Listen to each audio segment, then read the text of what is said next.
What's up, guys? Welcome to a new episode of the Young Guns podcast. We're going to be talking about the Boston Bruins. Is this their last dance, or is just essentially the beginning of basically what's going to come up next in the upcoming years?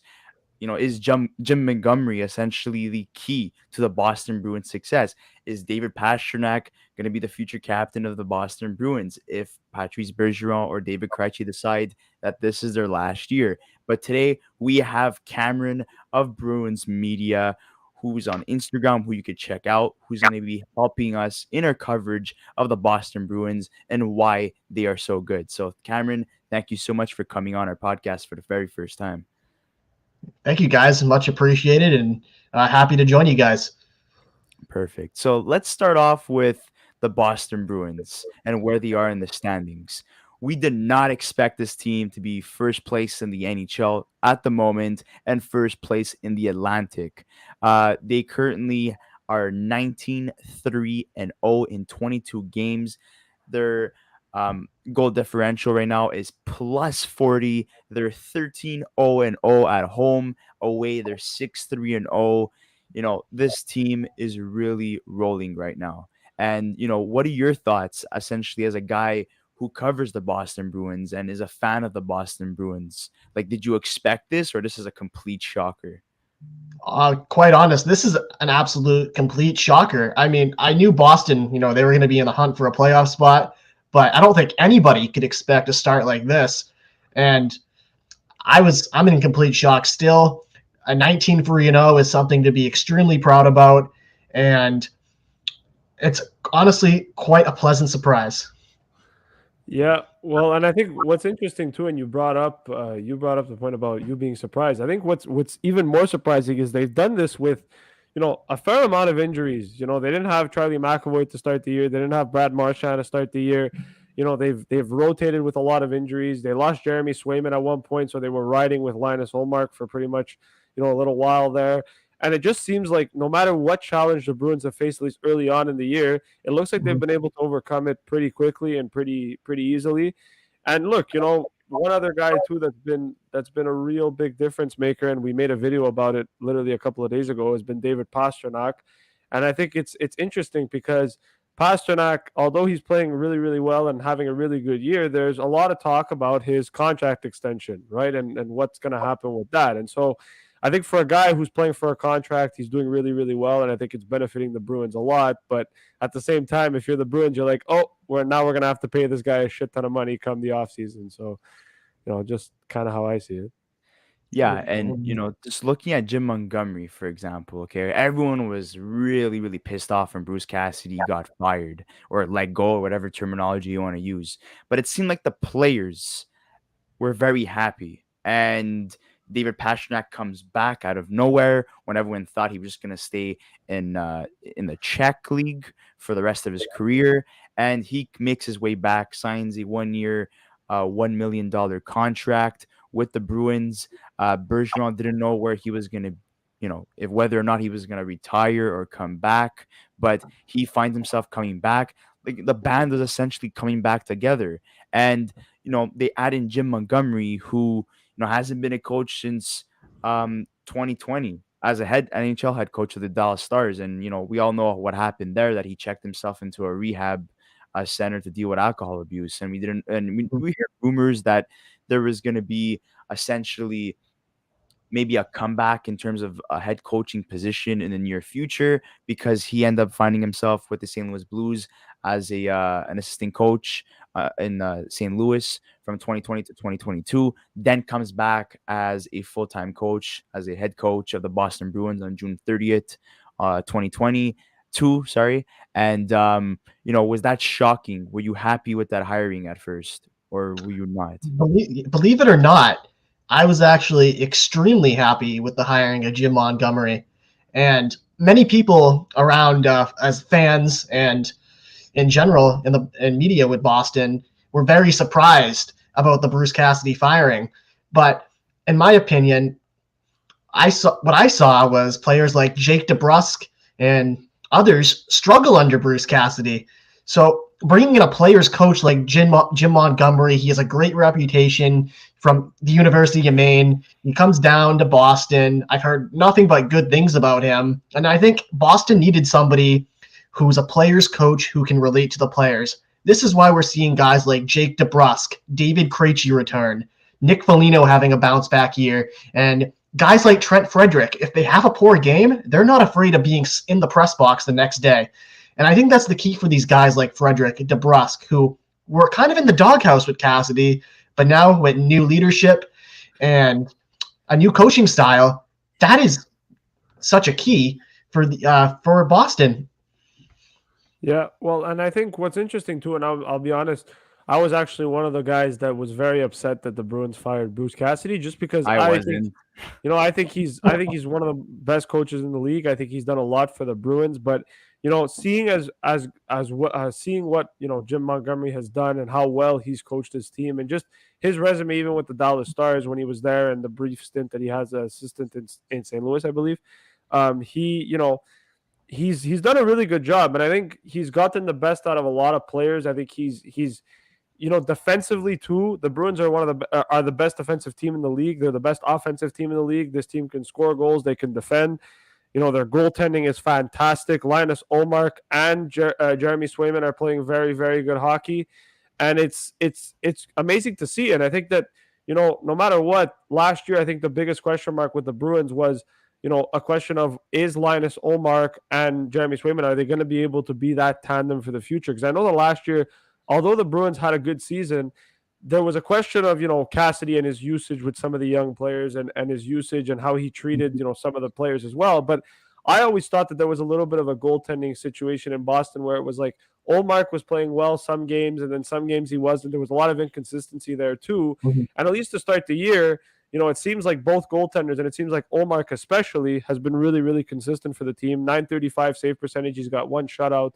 He's been absolutely lights out and spectacular for them. Mm-hmm. And obviously Swayman, who just came back from injury, has looked good in the last couple of games as well. So this is a team that, in my opinion, moving forward at least, can continue to be on this high. If they're playing well now, they're looking like a team that can continue to keep going.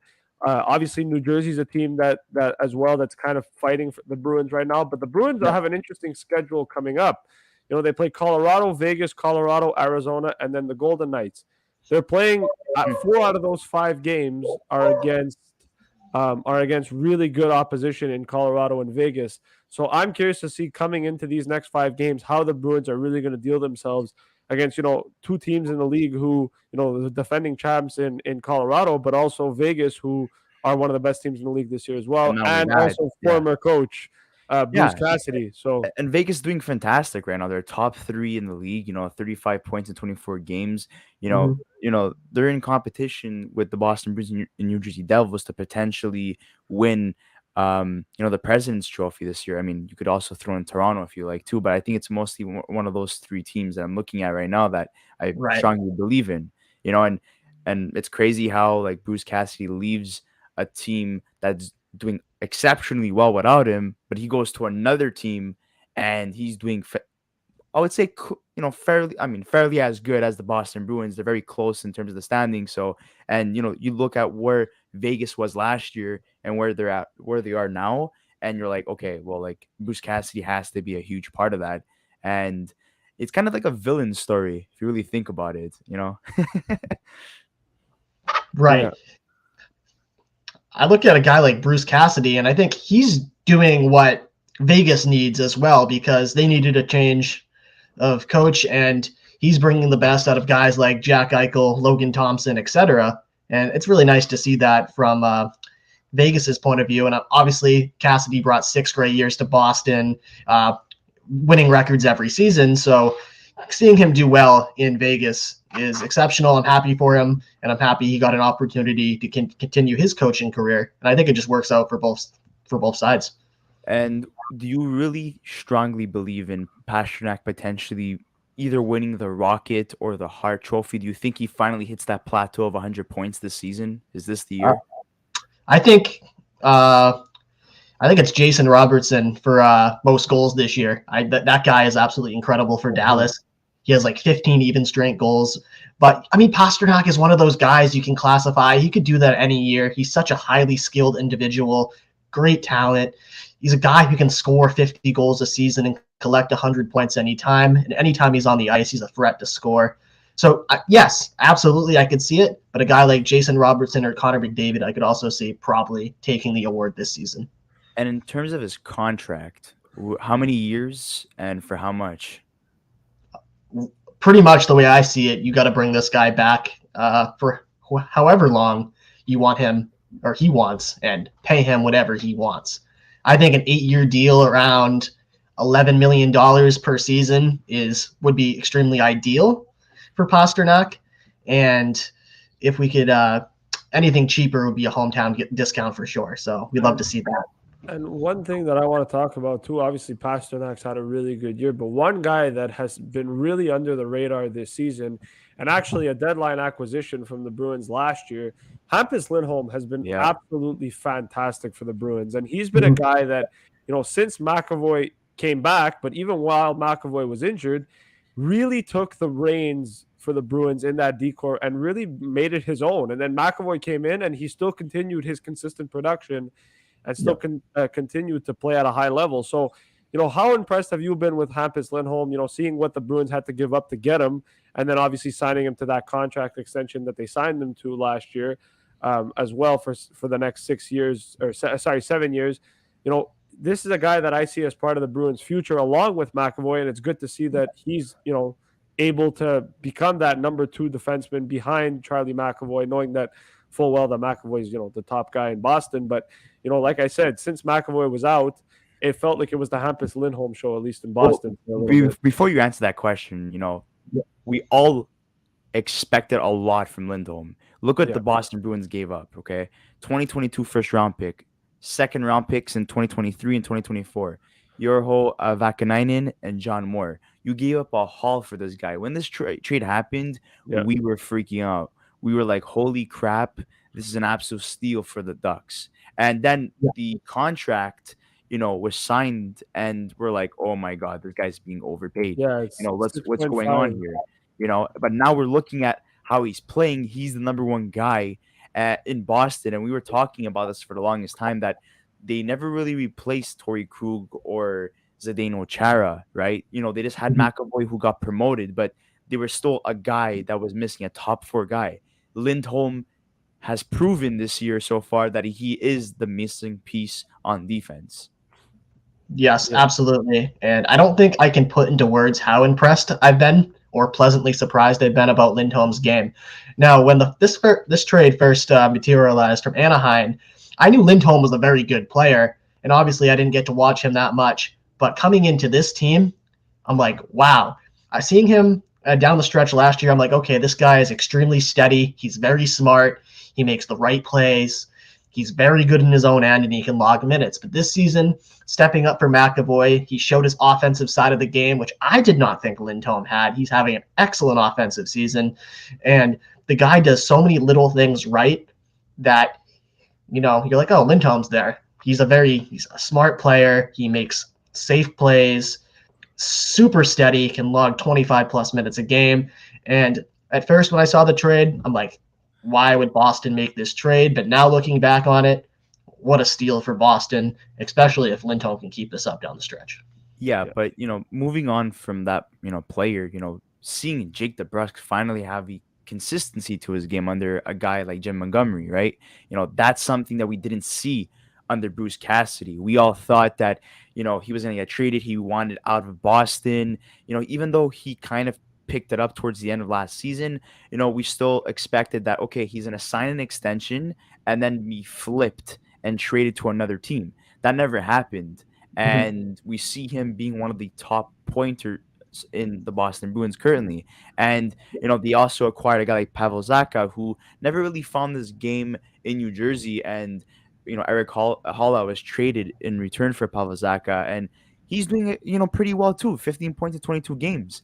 And the biggest thing that I'm completely shocked with, because, Nick Foligno was a fantastic player with the Columbus Blue Jackets, but kind of, declined over the last couple of years. Didn't really do much at Toronto in his small tenure there. Then he goes to Boston, didn't have, the greatest start ever. He gets put on waivers. No one picks him up. They call him back up, and he has 13 points in 22 games. We're starting to see, classic Nick Foligno. I don't know if maybe because he was dealing with injuries or he just wasn't under the right coach, or maybe he's playing with the right players. Like, what do you think, has changed in terms of Nick Foligno, Zaka, and DeBrus that's making them have a great start to the season so far? Yeah, let's start with DeBrusque. I mean, this guy, obviously, first round pick, has always been extremely talented. But I think the one thing that changed for Jake is his confidence. Like I mentioned earlier, a guy who, if he's afraid he's going to make a mistake, and then he'll be in the press box the next game because of that mistake or demoted to the third or fourth line, obviously that player is not going to be confident. Every night this season under Coach Montgomery, Jake DeBrusque is on the top line. He's on the power play. He's playing confidently. He's playing assertively. He's attacking pucks. He's forechecking extremely well. And I think that's the difference from the Jake DeBrusque we saw 1 year ago, who was just afraid to make those mistakes and make those plays. For a guy like Zaka, who was also a first-round pick, who didn't really work under New Jersey, he does a lot of things very well, and his season has gone very much so under the radar. We look at a guy like Zaka. He plays at his own end extremely well, extremely smart, makes the right plays, is a great passer. I think the goals will come for Zaka, but he's a guy you can move up and down the lineup. I've been really surprised with him on both sides of the ice. And a guy for Nick Foligno, I think he's finally healthy again, was not healthy last season, and he's accepted his role. I know he wants to contribute, and he is contributing just nicely. Second power play unit, fourth line, doing everything you could ask for. Nick Foligno has been great. So I think those are the key things for those guys: health, a change of scenery for Zaka, and a new coach and confidence for Jake DeBrusque. And actually, just kind of talking a little bit about the change of scenery and stuff. Jake DeBrusque actually had asked for a trade last year, and there was a lot of talk about was he going to get moved? There was talks about at the deadline how potentially he was going to get traded, and then he didn't. And then coming into the offseason, it was kind of the same thing. So seeing Jake DeBrusque, do well and perform, I think is good for him. It's good for his confidence, kind of like you said, but it also helps because, it means that the Bruins now have some depth goal scoring and they don't have to rely on the Marchand, the Bergeron, the Pasternak as much as, let's say, they used to. And also, one of the things that's really interesting, and I really wanted to bring this up before we talk about, what the Bruins are going to add potentially, if they can add at the deadline. But basically it's, seeing Patrice Bergeron and David Krejci play at this level at the age that they're at and still becoming two competent, first and second line centers in the NHL is absolutely crazy to me. Patrice 35 Bergeron, years old and 36 years old. That's it. Like, Patrice Bergeron has been absolutely fantastic for the Bruins this season. Same with David Krejci. And I think that, I'm going to ask this question just because I think I already know the answer to this. But what happens when Bergeron and Krejci go?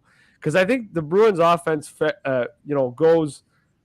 starts off a lot beyond, starts off with, Bergeron and Krejci. And I think last year, although the Bruins had a good year, you could tell that they were missing something in Krejci that I think they're glad that they have back. I would like to add something to that as well. Taylor Hall's game, was not the same once David Krejci left. That line of Craig Smith, David Krejci, and Taylor Hall 2 years ago was probably one of the best second lines in the league at a point, right?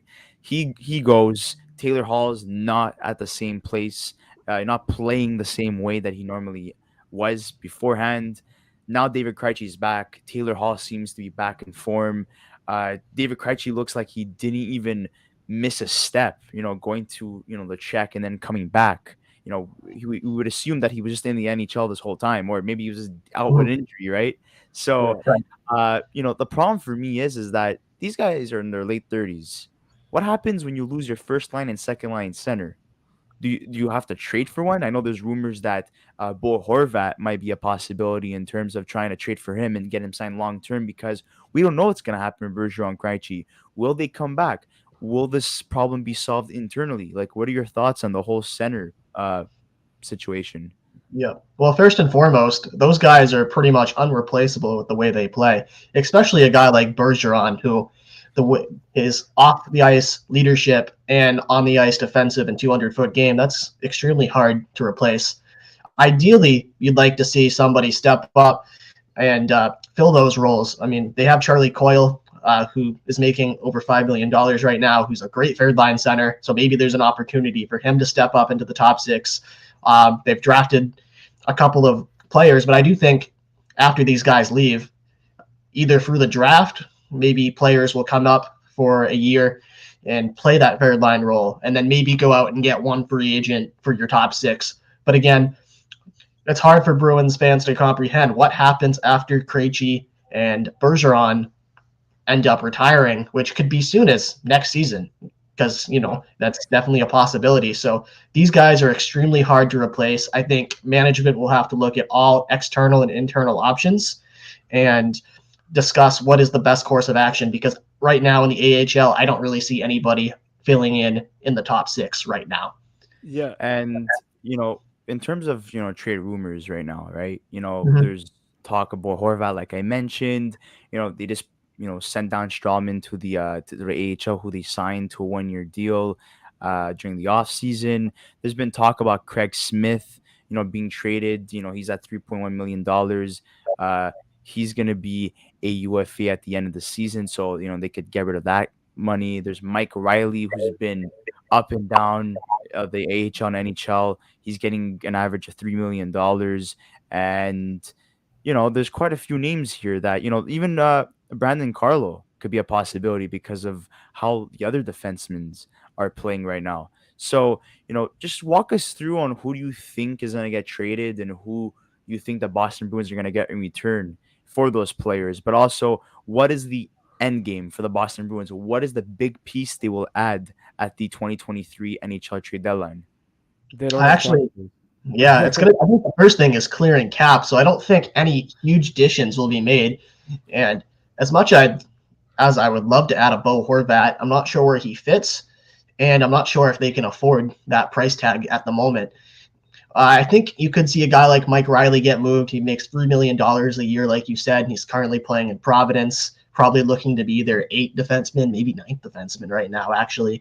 So a guy like Riley, great skater, extremely good in the offensive zone. I wouldn't be surprised to see him moved. The one guy who has struggled under Jim Montgomery is Craig Smith, who a couple years ago he was riding shotgun with David Krejci and Taylor Hall. This year he remains in the press box, healthy scratch, has not looked the same player, and is getting played over the likes of not getting played over the likes of AJ Greer, Thomas Nosek, Trent Frederick, etc.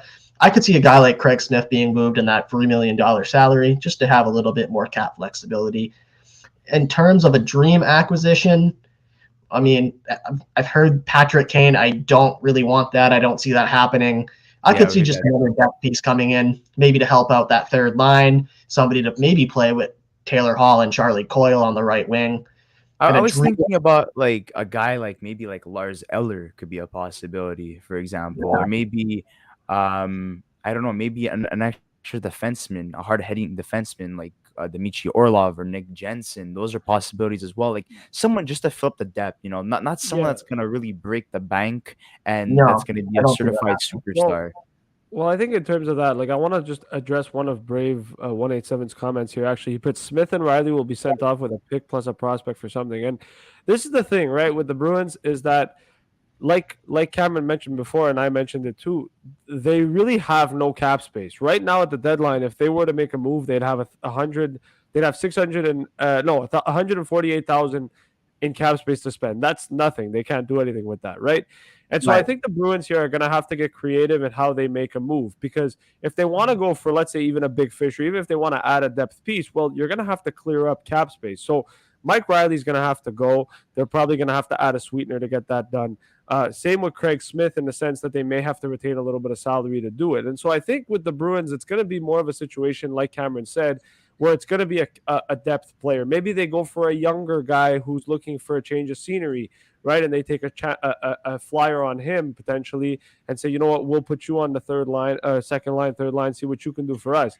But I think in terms of a big acquisition, the likes of Bo Horvat, the likes of, Jacob Chikrin, even to some extent, like I don't think the Bruins are in the market for that type of player. I think that right now their goal is to make the playoffs. Their goal is to, challenge for a Stanley Cup and win one more before Bergeron and Krejci retires. And I think that they, with the way they're playing and with how well they've been defensively, I don't think they're in in a position where they need to go all out and get that big, big fish at the deadline just to say that they did that.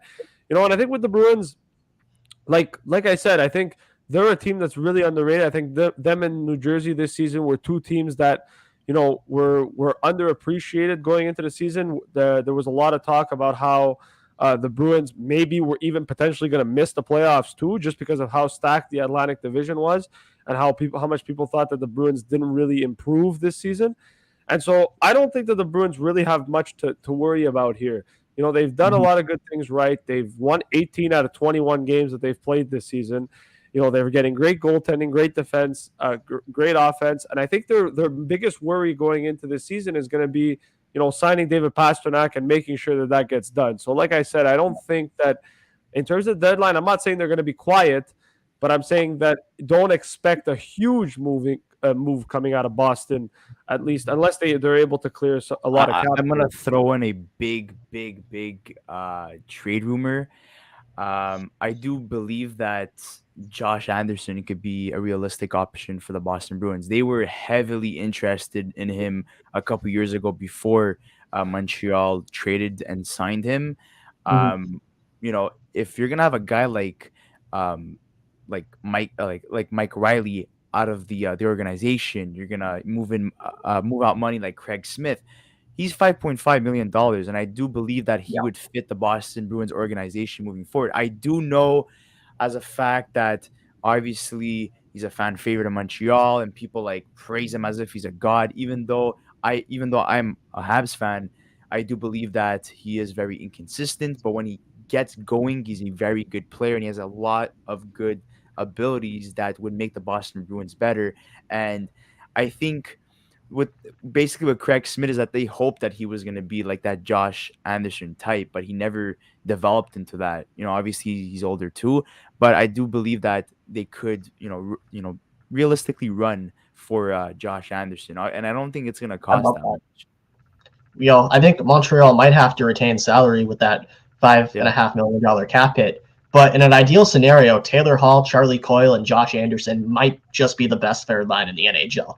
Yeah, that would be absolutely incredible. You'd have to move Riley and Smith, but yes, I look more at the fact that I'm very big on not trading within the division. I don't think that's very smart, and I think if you're the Canadians, Boston does make sense as a piece for the Bruins. I'm not disagreeing with that, but I think if you're Montreal, especially with what you're trying to do moving forward, right, in the rebuild stage, you don't want to have a situation where you're getting rid of a guy within the division who's playing on a team that you're arguably trying to catch in the future, right? And I know the Bruins don't really have the prospects. It's going to be interesting to see what happens once the guys like Krejci and Bergeron go and where they have, but I think the Bruins are going to be competitive because they have a good team. So adding Josh Anderson, who's still relatively young, to a forward core, I just think as a Habs fan, it wouldn't really make sense to make that deal. But for Boston, I definitely think it makes sense. It's a guy that I think would fit in Boston. He's got the Boston mentality in the sense that, he plays a big, bad game. He's not afraid to get in those corners. He's not afraid to, shit disturb a little bit too and get in the opposition's face a little bit. And he's a guy who's speedy. He can do pretty much everything, and the only thing is that if you're a Bruins fan and you do get him, he will miss the net a few times. So, that's the only thing. He doesn't hit the net all the time, but he would be like a modern day Nathan Horton type, I would say. I like that comparison. Maybe Horton can shoot a little better, but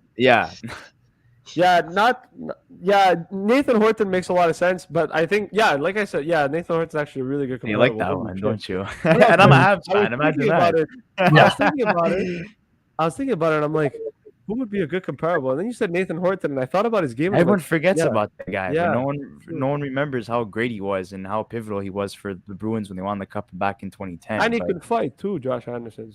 So I mean, people have been like, "Oh, what? You're gonna make a comparison to Lucic, right?" And I'm like, "No, I'm not." if the Bruins want, we'll throw in Mike Hoffman just for free. You guys can just take him. God, he killed us in 2017 when he played for the Senators.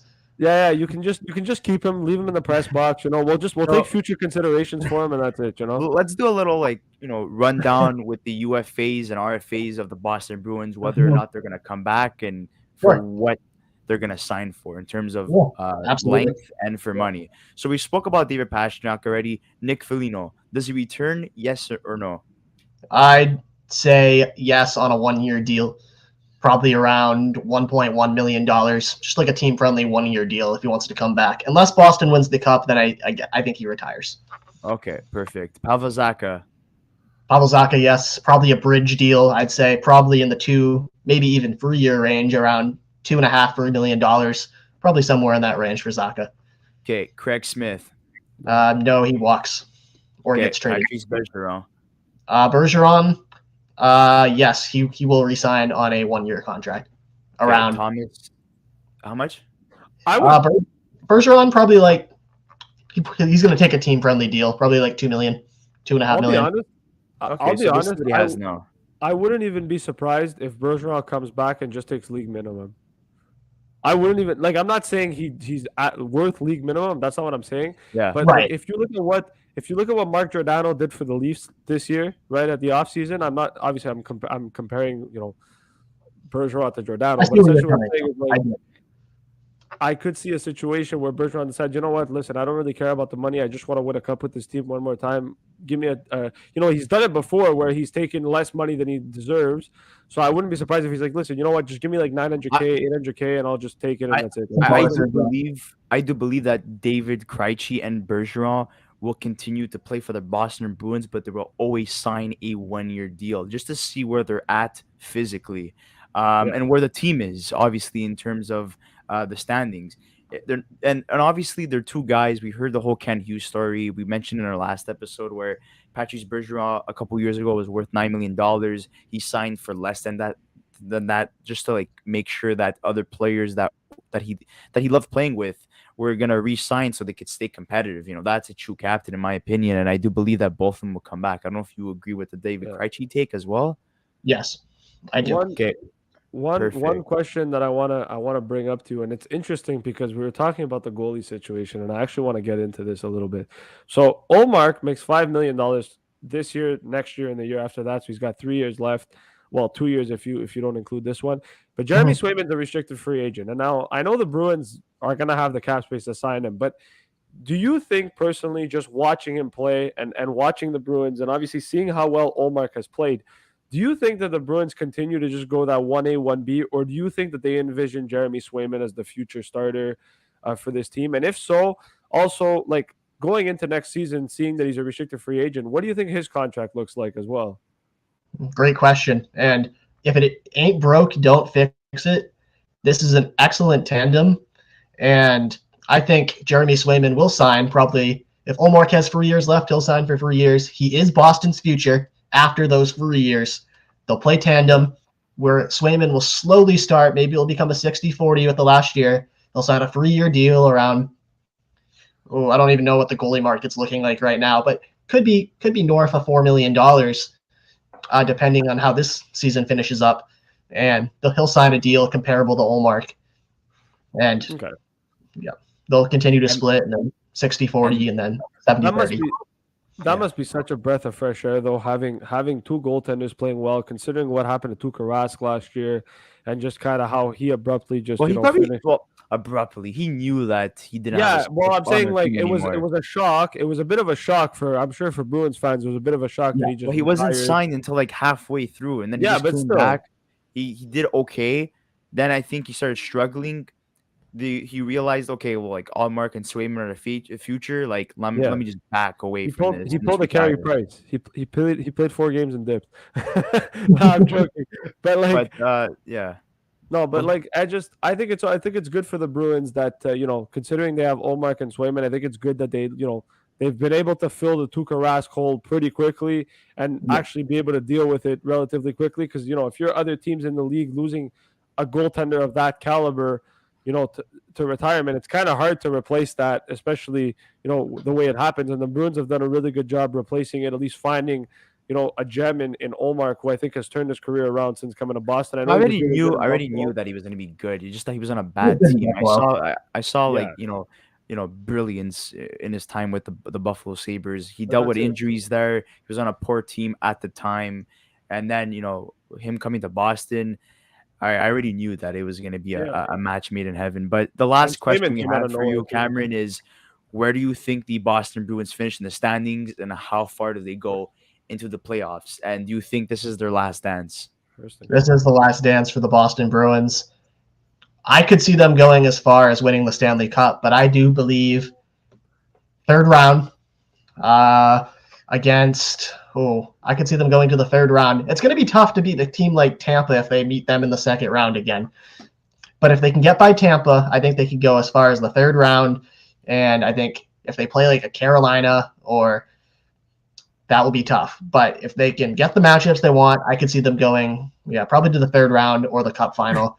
It's going to be tough versus Vegas or Colorado, but it's hard to say right now. Let's But- just hope they don't face the Islanders again in the No, no. playoffs, because we know Oh, their God. record against the Islanders. As long as the Bruins go into the playoffs, and if they face the Leafs, as long as they beat the Leafs, that's all that matters. That's all that matters. That's really all that matters. The Leafs And, have to lose again. So in terms of the standings, I do believe that they finish either first or second in the league. I think they do win the Atlantic. They finish first in that division. In terms of playoffs, how far they go, I think third round, would be reasonable, realistic, I would say. But I mean, hey, you never know what happens. They're going to be playing for Bergeron and Krejci at the end of the day. And when you're playing for players, just the way that the Habs played for Price and Weber a couple years ago, they went the distance. Even though they lost, anything is possible. So I don't see. want to poop anyone. Like, I don't want to be that guy that downgrades the Bruins, but I'm not saying that I don't see them as cup favorites. I do think they're cup contenders. I do think they're definitely in the running. I don't know how much they can keep this up going forward. How they're playing is like, it's pretty much, it's like New Jersey. It's pretty historic, how well they're playing. And I think that for the Bruins, if they can go into the season and play the way they've been playing now and continue to find that, confidence, then yeah, absolutely. They're a cup contender. They might even go all the way. Didn't you say they had 2 7-game winning streaks already? Yeah, they already have 2 7-game winning streaks. But the thing is that with the Bruins, honestly, for me, I think they're a second, third round team. And if they can add a little bit more at the deadline and even, make a run, they might even go to the cup final. So I'm going to say past round one for sure. Second round depends on the opponent, kind of like Cameron said, and if they can get the matchups they want, third round or even the cup final is a realistic possibility for the Bruins.